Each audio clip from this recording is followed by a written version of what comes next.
Alright guys, so the video you're about to see is a quick little 35-minute summary of a podcast I did a few weeks ago in Holland, and I know not everyone has the time to watch a full 100-minute podcast. It will be the first link in the description for those of you that do want to watch it. So this is a quick little summary that I kind of touch on the most important points in the beginning, so I'll talk about business, and then we move into politics, and then we end up kind of become some money making and some matrix talk. So make sure to watch the whole thing. Like I said, the first thing in the description will be the full podcast. Make sure you enjoy the video. Hopefully you learn a thing or two. And yeah, I'll roll on with the podcast now. Enjoy it. And I believe that my view is right. It might not be for them, you know. You can't force everyone, and not everyone is going to be on the same path you are. I'm definitely like an extremophile. Like when I do something, I take it to like the extreme, which isn't always great, but it's provided me a lot of good benefits. It's something that we see with a lot of successful entrepreneurs we've had on here. Definitely. Yeah, like I take things like to the extreme. If I'm doing something, like I'm gonna do it really well, and that's like all I'm gonna be doing.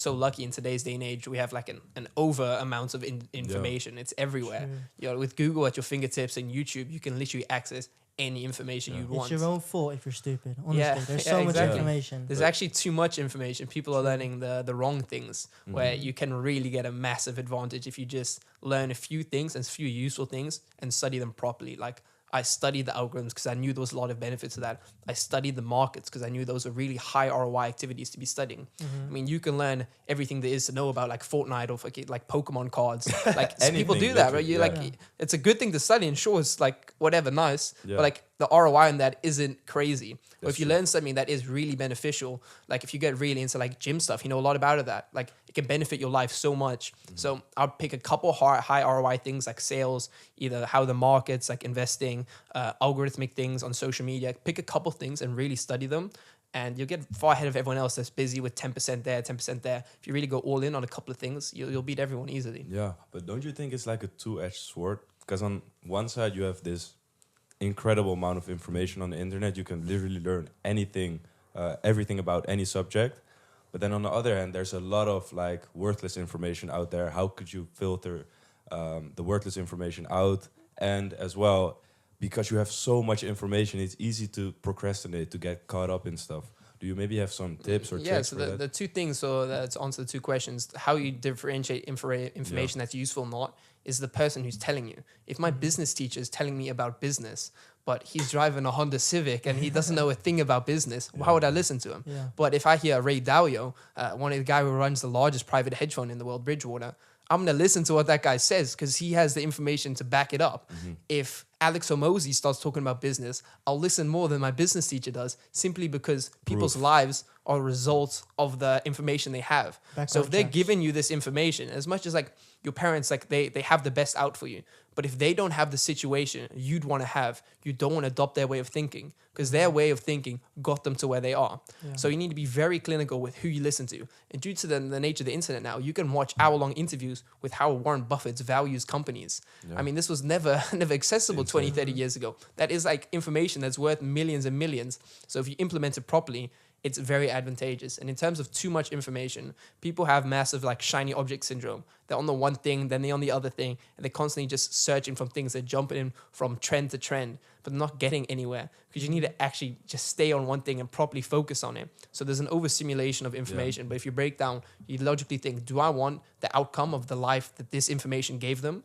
And if it's a yes, study that and learn it. And like I said, pick a few things to study really in depth, instead of studying 10 different things with this shiny object syndrome and just running around like a headless chicken. Oh, crypto, SMMA, SaaS, content. Focus right now, like now that my agency, like I can kind of scale myself away from it. My main focus right now is just like personal branding, just creating content, because there's just so much value. I mean, you see Mr. Beast, the billionaire now, you Kylie Jenner, like all these people, like the new wave is content. And all the guys, like even Iman and these guys that tell you how great it is to start an agency, they're going all in on content. And everyone called it Andrew Tate. Like these guys are telling you, okay, do this model, do that business model. But themselves are all busy on content. So content is the move, and having an audience is so valuable. And I'm noticing that already, even with like a relatively small audience compared to those superstars. So content is what I'm focusing on right now. Very early on, like, I mean, I was selling sweets at school from like 7, 8. I would just run down to the shops. I'd work out, okay, what does it cost me per lollipop if I buy this in 20? I would write it down and I'd add on my margins. I'd sell it out. And I had like 5, 6 kids under me that I would buy the stock. They would sell. I'd give them commission. So I learned it from early on. And I mean, after school, I would go with my friends. I'd buy lemonade. I really get like spreadsheets of work out everything, my ideal margins, how much I was selling, keep track of everything. And I would just go on hot days and sell lemonade to people running along the beach. So I started studying a lot like about finance when I was 12 because I realized I could learn things very quickly. Like from early on, I knew I was a smart kid. Like in like the earliest math competitions, like, you know, there's like in South Africa, you have like a test where it's like, you know, everyone in this grade writes a test, and I would get to like the top 10 of the country for math at age 10, competing with like up to 13-year-olds. So I was super good with numbers always. Yeah. And I realized, okay, like I've got this gift, like let me use it. So I realized early on that I could learn things and understand things quicker than most people. But I thought, what a waste if I were just not to do anything with it. Because the teacher thought I was dealing drugs at school. Because I have he's like 15 years old. He's one of my sales guys for one of my companies. 15 years old. He's 15 and I hired him as a sales guy because he's really good at sales. So I walked into school and I had like about 1,000 euros worth of cash. I gave him commission for like the last 2 weeks of sales. So he done really well, and I was going to pay him was 20,000 Rand, which is about 1,000 euros. And I gave it to this man in this like briefcase. And at the end of the day, I got called into the principal's office and he was furious. She was like, so some kid saw you handing this kid cash. Are you selling drugs? What are you doing? And I was like, no, ma'am, I'm paying him. He's one of my salespeople. It's like, oh, you're selling drugs? I'm like, no. So I'd explain exactly what he was doing, this whole thing. And she really just like didn't believe me in the beginning. But I had to like show the website. I had to pull up my like bank account.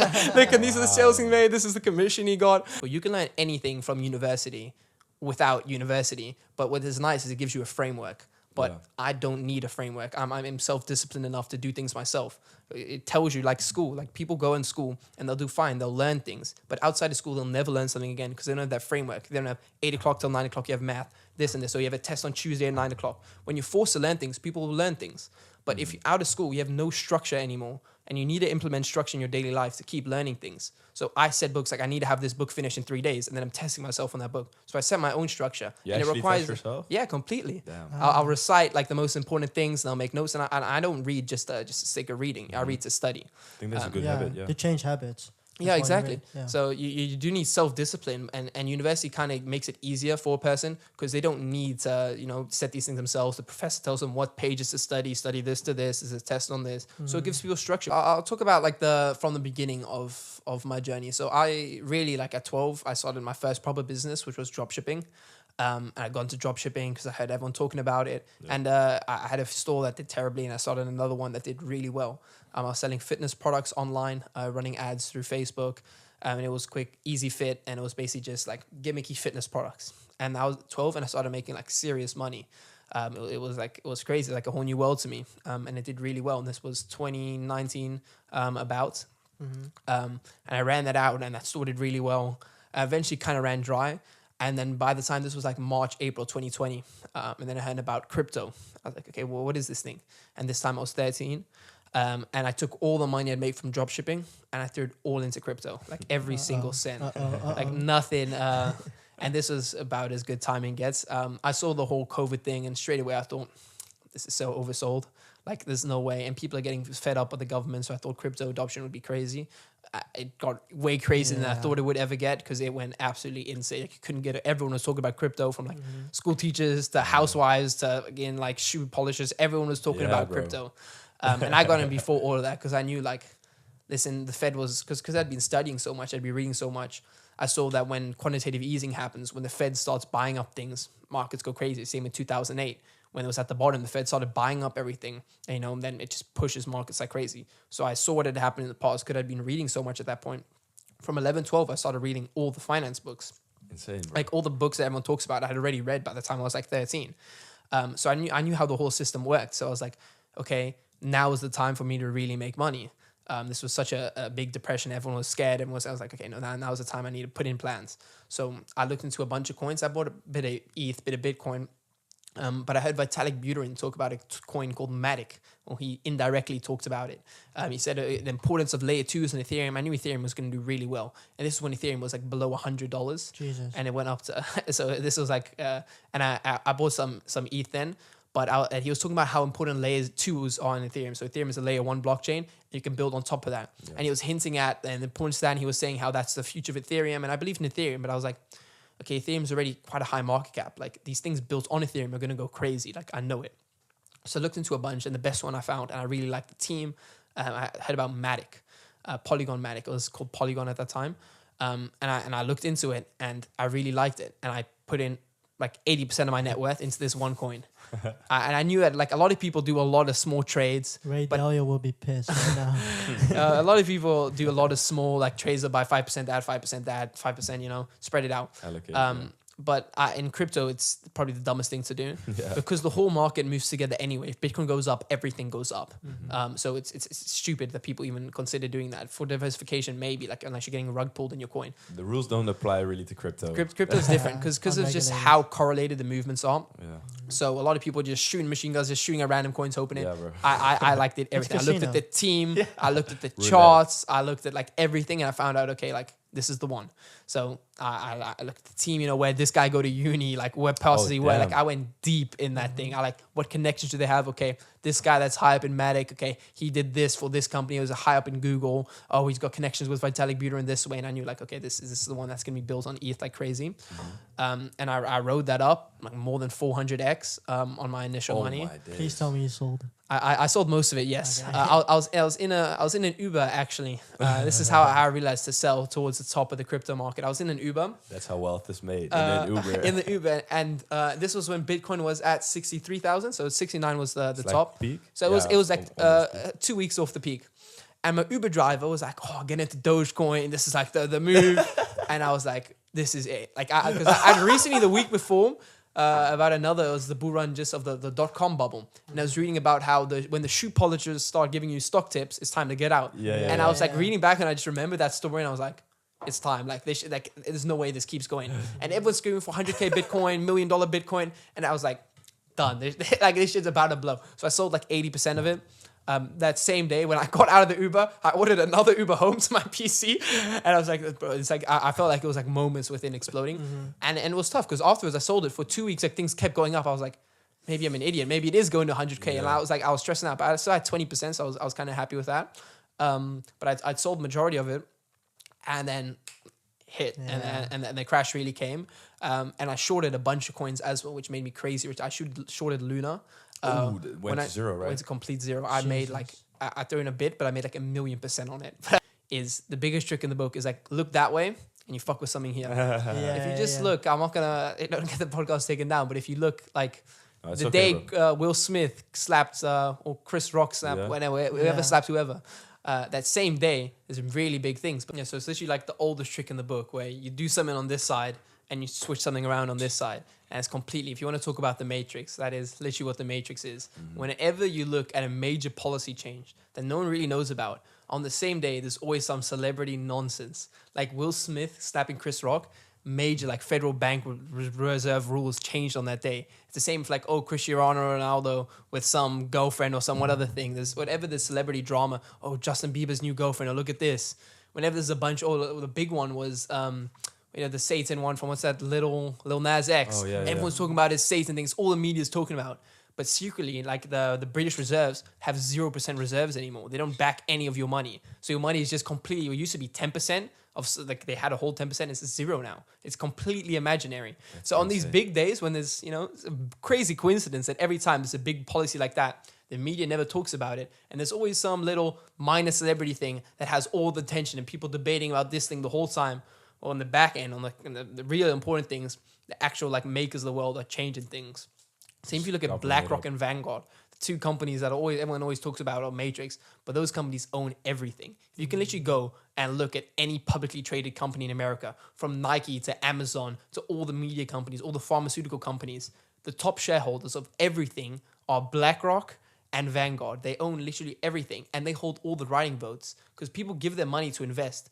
BlackRock bailed out the American government in 2008. That's how big they are. They have $14 trillion under management. BlackRock and Vanguard together have over $20 trillion in management.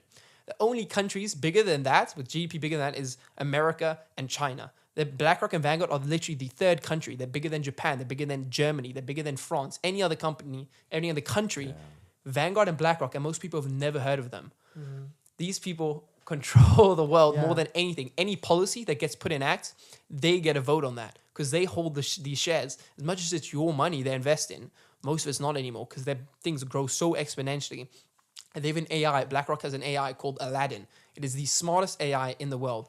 They have spent billions making this AI called Aladdin, which is kind of creepy. Yeah, it sounds. And it predicts financial markets unlike anything anyone has ever seen. They can take in millions and billions of different factors, all these inputs, and this AI model will outtrade any trader. You think you in your mom's garage are going to beat out this billion-dollar AI that has the smartest minds in the world working on it, and it can take in so much information. It is like ridiculous. This thing can predict everything. That's insane. So they know exactly where the markets are going. As much as we can try guess, they literally know. They have all the data and they can shape world events around it. Guess who's rebuilding Ukraine? Oh, BlackRock just met with Zelensky and they're rebuilding Ukraine. So if you really look at how these world events happen, those two kind of like companies are so massive that they're like unstoppably big. No one can because of the nature of compound interest, every year if they're growing 10% and Aladdin is doing way more than that, bro, they are growing at a rate they'll be bigger than any country is within 5-6 years, which is just ridiculous. Plus, they also create problems, right? And then they give you the solution. And you create the problem and you sell the solution. Yeah. You create some disease, then you sell vaccines. It's just a hypothetical example. But if you create the problem and you sell the solution, that's the unlimited money glitch. I mean, you look at just how the whole system works. You have Lockheed Martin and Boeing, these massive military and industrial complex companies. They have massive lobbying in the US to send money overseas. So, of course, they're incentivized to go ahead and send money overseas if all the politicians are on the payroll of these massive companies and they're lobbying to start these wars. Because you know how much Lockheed Martin and Boeing are making with the US, who has no involvement in Ukraine, is sending so much money over.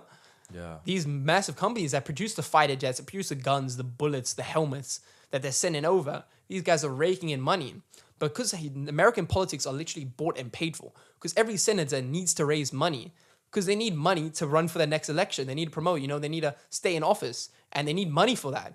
And the company, if Coca-Cola gives you money, when you start voting on policies, you're not gonna rule out Coca-Cola. No, so that's how it works. Every politician in the US is bought and paid for just because how the nature of the elections work. You need to stay in office. And if you don't have the money, the only money comes from these companies. So if you're getting endorsed by McDonald's and Coke, you're not going to vote on policies that fuck over the guy that's literally funding you being in that chair voting on that. So that's why the whole system, American politics, is so broken, is because everything is bought and paid for. And these major companies, like the military industrial complex, pay so much money out to these politicians. It's all open donations. You can see how much money Tesla is donating to people. All these companies, much as the ones you might like, are donating to buy over these politicians, but they're raising money. The Democrats raise money from certain companies, and the right wing is a lot funded by the military-industrial complex.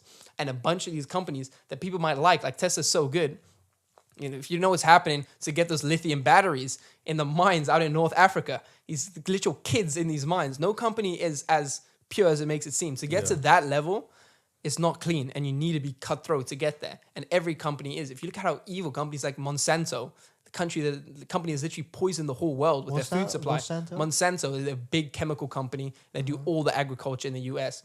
And what the shit they put in those pesticides and feed people. And it's the same if you look at seed oils, like canola oil. Yeah. They put on it heart healthy, when it's literally proven to cause so many more heart attacks. And because it's so easily oxidizable, which means it oxidizes really easy, that shit literally kills you. Canola oil, like seed oils, if you have one health things to get out of your diet, cut out all seed oils. Like with fluoride. Fluoride is literally a known neurotoxin. The stuff that's in your toothpaste. It's used in every toothpaste, but it's not proven to also be healthy for teeth. So it's in your toothpaste, but I have fluoride-free toothpaste. I advise everyone to do the same. It is literally a proven neurotoxin. If you look at the back of your toothpaste container, it says, if swallow toothpaste, please see a doctor. It is a neurotoxin. And you put that every day, and how much, even if you're not swallowing it, you're still getting it. So everything is out there, not for your own harm. The same if you look at the news. The news is free for a reason. They're not just doing it out of the kindness of their hearts to inform you. They want to push agendas. Yeah. Of course they do. Everyone in the world want to push their own agenda. I would do the same. If I was in power, my belief, which I think is right, I would push on people. And if I have billions and I can bribe politicians and I can move mainstream media, I'd want to push that agenda too. They're not bad. They just have the ones that have the power to push their beliefs.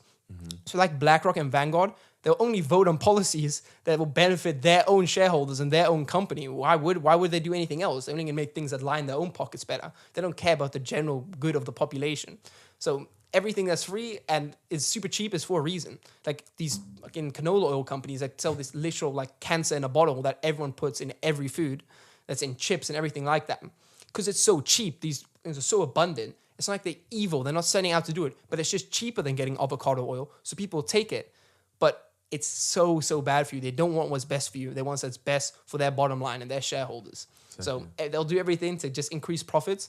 They really don't care about you. They're not there to keep you healthy and keep you informed. The news isn't there to inform you. They're there to push their own agendas because they're getting paid to do so. So of course they will. My prediction of what's happening in the next 5 years, which I guarantee will happen. Like I'll put my neck on the line for this. No financial advice. No financial advice.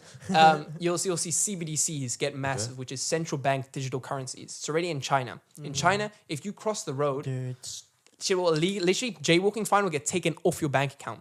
And the same if there's a massive protest. If there's a massive protest in the city, you literally, because your money is programmable, it's not real money, it's CBDCs. Yeah. So they can literally turn off your money. No, you can't spend any money on transport to get to that area. So if you are trying to buy a train ticket or an Uber to get there, your money doesn't work. Do you think this is what the Americans try to do? The West will have to, because they have to stay competitive, because it is so competitive. You'll get, I'm telling you, within 5 years, in the West, in Holland, in the States, you'll get a meat allowance. So you can only buy 500 grams of meat a month. If you go over that, no, it's bad for the environment. You can't do that. Why are you flying so much? That's bad for the environment. You can't do that. Crazy if that. Yeah, but they're gonna publicly shame you think the world would go crazy when they lock you in your house, but everyone was fine with it. But they spin it to make it. They'll find a way to push it. Bro. Yeah. But they'll publicly shame you too, because a lot of people, like in China, if you jaywalk, they put like a big screen with your face on it, like he just jaywalked. So everyone knows that he jaywalked. They used to they're gonna. But it's always it's good for the system. Oh, why are you eating so much meat? It's bad for the environment. Oh, why are you traveling so much? Oh, why do you have 3 cars? You don't need 3 cars. They'll shut off. You're same with the massive push for electric cars. You can turn off electric cars. You own nothing. So after 10 o'clock, no, it's too much carbon emissions. You can't go out after 10 o'clock. Shut your car off. You can't turn your car on.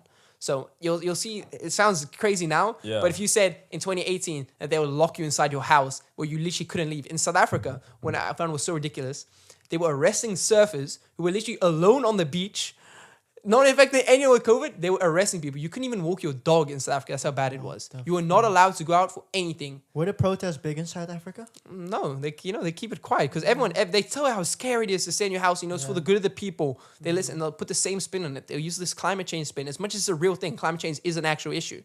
They're gonna make profit off it, and with CBDCs, it allows them ultimate control. And the Fed has already announced that they're doing it. It's not like it's a hypothetical thing. It's literally happening, and they're literally building the tech right now. Europe will follow because they need to stay competitive with the Chinese that are doing this. If they don't, they need control. So in China, your money expires. If you earn a paycheck and you don't spend it within a month, the money expires. So they prop up consumer spending. That's already happening. It's already in China. Yeah, it's already there.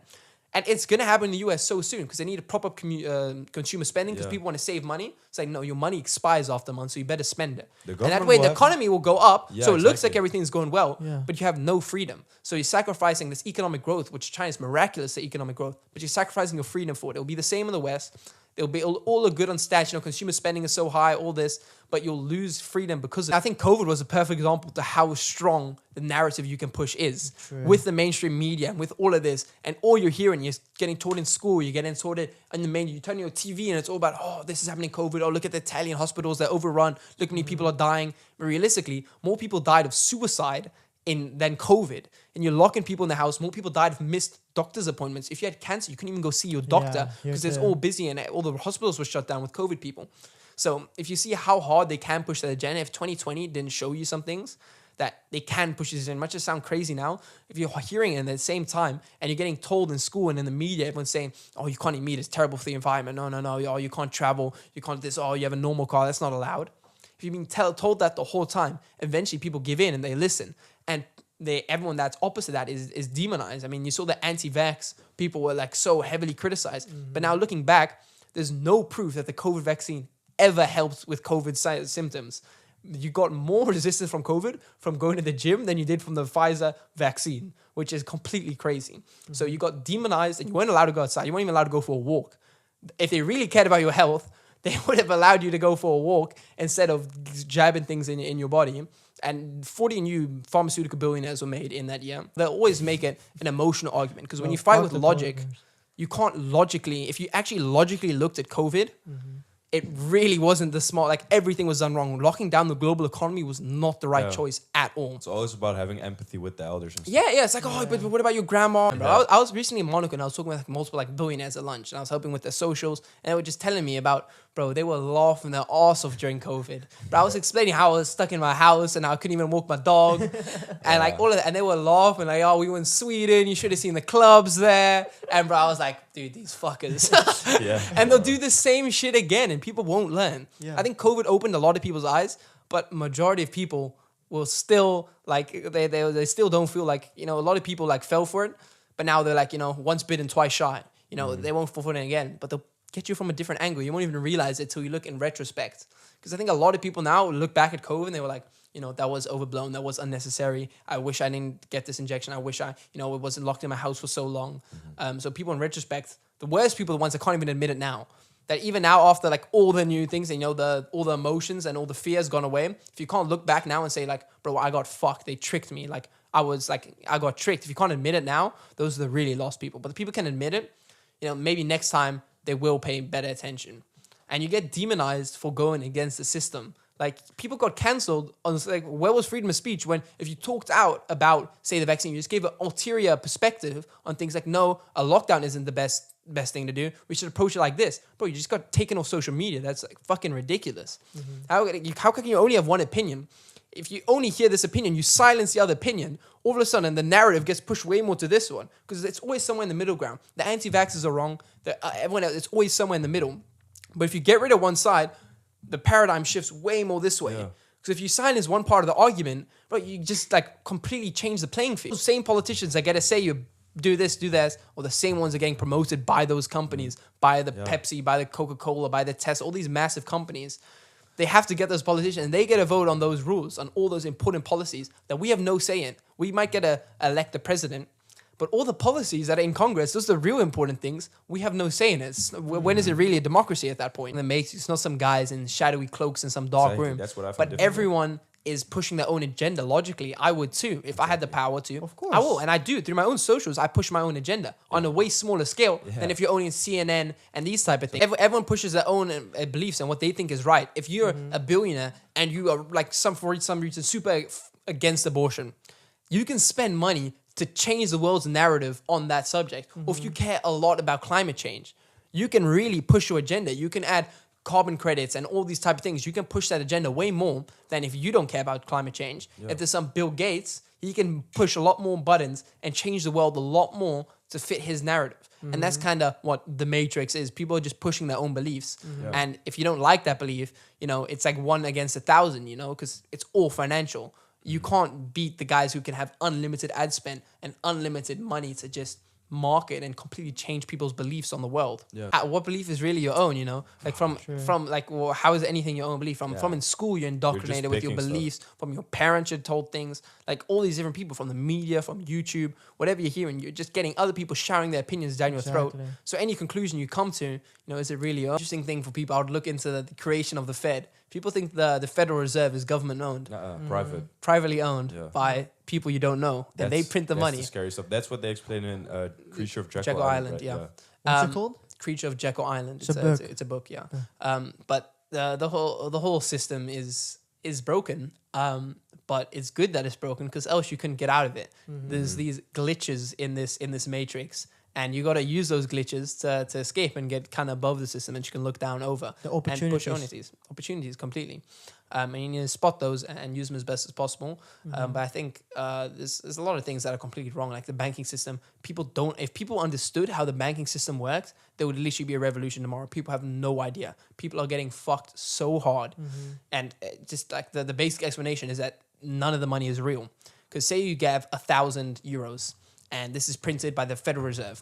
which there's no gold backing that already, so it's already fake, but it's to carry on. They're given to the banks, and the commercial banks print more money than the Fed does, but they print it through debt. So if you now take this 1,000 euros that you were given from this stimulation check, and you put it in a bank account, they used to keep 10%, and they would lend out 900. They would keep 10%. So you think your money is there, so you have 1,000 euros on your bank account, but that money was lent to me, so I have 900, and I lend it out again, so you have 900. It's unlimited. But now already there's 3,000 or 2,800 in the system, but there's actually 1,000 real money. So who has the money now?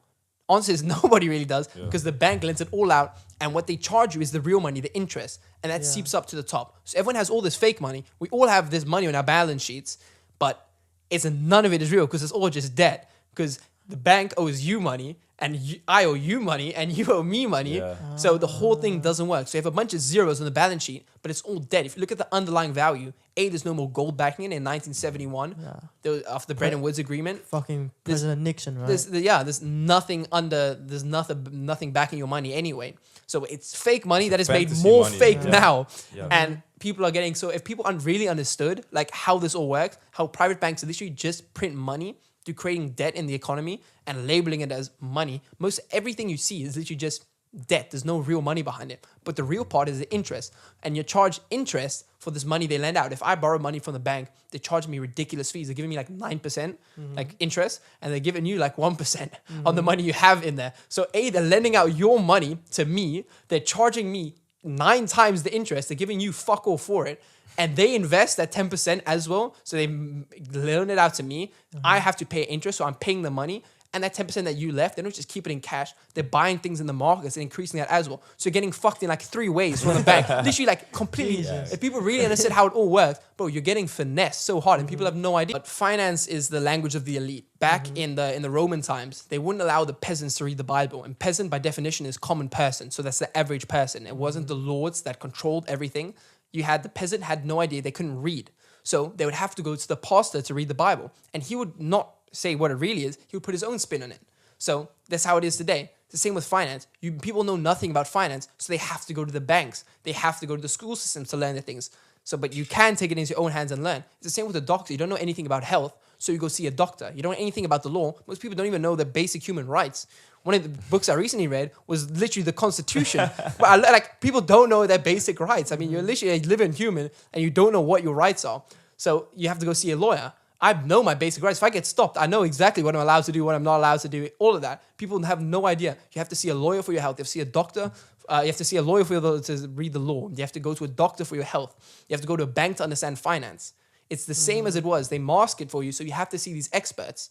And all the doctors in the world are trained by these unis. And all the unis are funded by Moderna, Pfizer. These people literally write the textbooks. They fund it all. And they just tell you to promote, no, our medicine is good. If someone has a headache, you give them this. They don't teach you any of the preventative measures. The whole medical system is built off of these companies that, there's no money in preventing something. China has a way better system. If a doctor has 100 families and he gets paid every week, they're not sick. So when they're sick, they're not making any money, which is how it should be, because you pay to be healthy, not to not be sick, which is the complete wrong way around. In America, you rack up a bunch of money when people are sick. So, of course, the people that are producing the food are in cahoots with the people that are selling the cures to the diseases this food gives. So it's all a complete scam, and it's one big circle, and they're just literally dancing around you, fucking you in the ass, where they're all making money off it. It is, when I talk to the really high-level people, like when you go 100 mil plus, these guys all know the system, and they laugh at the people who don't. I was in Monaco. These same guys were sitting back. They had APs on the wrist, Pateks, smoking cigars, laughing at the plebs, the normal people, how they have no idea. Finance is the language of the elite. If you understand that, if you understand how the system works, you have such an edge over those who don't learn these things. That's why I like traveling so much. It's because I learned different ways of life. I really like how the Asians think about money. Yeah. They think of it as energy. It's like you'll never hear like a really rich Asian person talk about how much money they have. And that's why whenever someone asks me net worth or my monthly income, I won't say it anymore. I used to, there's old clips of me saying it. was like all part of it, like American way of thinking. But they read of it as energy, and you never want to reveal how weak or powerful you really are. So if you hear this, money is energy. If you have 100 mil, you have a lot of energy behind you. You can move a lot of things. You can put a lot of forces in play. You know, whatever it is, if it's now hiring security or if it's pushing movements, you have a lot of energy behind you. If you're completely broke, you have no energy. You only have the physical hours you can spend doing something. So if you don't believe in abortion, we'll go back to that. You can go stand outside an abortion clinic with a sign for 8 hours a day, maybe, but you also have to go to work, you have to sleep, and that's all the energy you can possibly give. Where if you're a billionaire, you can fund politicians. You have a lot more energy behind you to push your narratives. Yeah. And so if you think of money as energy, you don't want to give up your time for this energy, which is another great way of thinking. And also the water and the energy are also very linked to what I talked about earlier. But it's very important. I think how the Asians move and their beliefs are so good, and they're dominating the game. Like you don't hear any of them because you never meet any like billionaires talking on podcasts like you do Americans. You don't have like Mark Cuban or like they don't wear the you'll never know. But those guys have serious money and they can really move very intelligent. If you look at the balance sheet of any company, it is BlackRock and Vanguard. Any company in the world, and extremely the American ones, any media company. If you look at Meta, the biggest shareholder is BlackRock. Are they publicly traded? No. No. But you can give them money. They're like financial institutions. They're basically, you give them money and they invest it for you, but they hold the voting rights, which is a little clause that is probably one of the most important things. But so they own they're the biggest shareholder. They own more Tesla than Elon Musk. They own more Amazon than Jeff Bezos.